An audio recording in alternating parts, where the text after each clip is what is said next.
ನಮಸ್ಕಾರ ಸ್ನೇಹಿತರೆ, ಇಂದು ನಾವು ಭಾರತೀಯ ಸಂಸ್ಕೃತಿಯಲ್ಲಿ ಅತ್ಯಂತ ಪವಿತ್ರವೆಂದು ಪರಿಗಣಿಸಲ್ಪಡುವ ಪಾರಿಜಾತ ಹೂವಿನ ಬಗ್ಗೆ ತಿಳಿದುಕೊಳ್ಳೋಣ. ಈ ಹೂವಿನ ವಿಶೇಷತೆ ಏನು? ಇದನ್ನು ದೇವರ ಹೂ ಎಂದು ಏಕೆ ಕರೆಯುತ್ತಾರೆ? ಇದರ ಔಷಧೀಯ ಗುಣಗಳು ಯಾವುವು? ಈ ಎಲ್ಲ ಮಾಹಿತಿಯನ್ನು ಈ ವಿಡಿಯೋದಲ್ಲಿ ತಿಳಿದುಕೊಳ್ಳೋಣ. ಪಾರಿಜಾತವನ್ನು ರಾತ್ರಿ ಅರಳುವ ಮಲ್ಲಿಗೆ ಎಂದು ಕರೆಯಲಾಗುತ್ತದೆ. ಈ ಹೂವು ಸಂಜೆ ಅಥವಾ ರಾತ್ರಿ ಅರಳಿ ಬೆಳಗ್ಗೆ ನೆಲಕ್ಕೆ ಉದುರಿ ಬಿಡುತ್ತದೆ. ಬಿಳಿ ಬಣ್ಣದ ಮೃದುವಾದ ದಳಗಳು ಮತ್ತು ಕಿತ್ತಳೆ ಬಣ್ಣದ ಕಾಂಡ ಹೊಂದಿರುವ ಈ ಹೂವು ನೋಡಲು ಅತ್ಯಂತ ಸುಂದರವಾಗಿರುತ್ತದೆ. ಇದರ ಪರಿಮಳ ಮನಸ್ಸಿಗೆ ಶಾಂತಿಯನ್ನು ನೀಡುತ್ತದೆ. ಪುರಾಣಗಳ ಪ್ರಕಾರ ಪಾರಿಜಾತವು ಸಮುದ್ರ ಮಥನದ ಸಮಯದಲ್ಲಿ ಹೊರಬಂದ ದಿವ್ಯ ವೃಕ್ಷಗಳಲ್ಲಿ ಒಂದಾಗಿದೆ.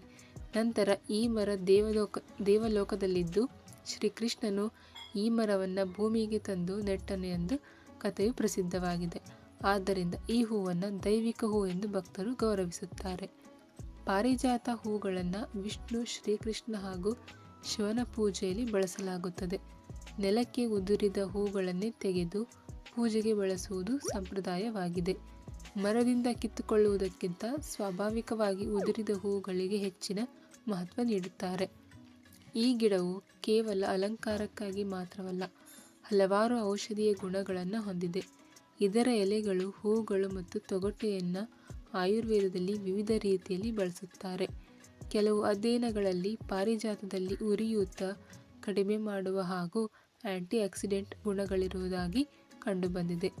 ಸಾಂಪ್ರದಾಯಿಕ ಆಯುರ್ವೇದದಲ್ಲಿ ಪಾರಿಜಾತದ ಎಲೆಗಳನ್ನು ಜ್ವರ, ಕೀಲು ನೋವು ಮತ್ತು ದೇಹದ ನೋವಿಗೆ ಬಳಸುವ ಪದ್ಧತಿ ಇದೆ. ಪಾರಿಜಾತ ಗಿಡವನ್ನು ಮನೆಯಲ್ಲಿ ಬೆಳೆಸುವುದು ಸುಲಭ. ಸಾಕಷ್ಟು ಸೂರ್ಯನ ಬೆಳಕು, ನೀರು ಸರಿಯಾಗಿ ದೊರೆತರೆ ಚೆನ್ನಾಗಿ ಬೆಳೆಯುತ್ತದೆ. ಬೆಳಿಗ್ಗೆ ನೆಲದ ಮೇಲೆ ಬಿದ್ದಿರುವ ಸುಗಂಧಭರಿತ ಹೂಗಳು ಮನೆಯ ವಾತಾವರಣವನ್ನು ಇನ್ನಷ್ಟು ಆನಂದಕರವಾಗಿಸುತ್ತವೆ. ಆದರೆ ಒಂದು ವಿಷಯವನ್ನು ನೆನಪಿಟ್ಟುಕೊಳ್ಳಿ, ಪಾರಿಜಾತದ ಬಗ್ಗೆ ಇರುವ ಕೆಲವು ನಂಬಿಕೆಗಳು ಧಾರ್ಮಿಕ ಮತ್ತು ಸಾಂಸ್ಕೃತಿಕ ಸಂಪ್ರದಾಯಗಳಿಗೆ ಸಂಬಂಧಿಸಿದವು. ಅವುಗಳಿಗೆ ವೈಜ್ಞಾನಿಕ ಸಾಕ್ಷ್ಯಗಳು ಎಲ್ಲ ಸಂದರ್ಭಗಳಲ್ಲೂ ಲಭ್ಯವಿರಬೇಕೆಂದಿಲ್ಲ. ಒಟ್ಟಾರೆ ಪಾರಿಜಾತವು ತನ್ನ ಸೌಂದರ್ಯ, ಸುಗಂಧ, ಧಾರ್ಮಿಕ ಮಹತ್ವ ಮತ್ತು ಸಾಂಪ್ರದಾಯಿಕ ಔಷಧಿಯ ಬಳಕೆಯಿಂದ ಭಾರತೀಯ ಸಂಸ್ಕೃತಿಯಲ್ಲಿ ವಿಶೇಷ ಸ್ಥಾನ ಪಡೆದಿರುವ ಅಪರೂಪದ ಹೂವಾಗಿದೆ.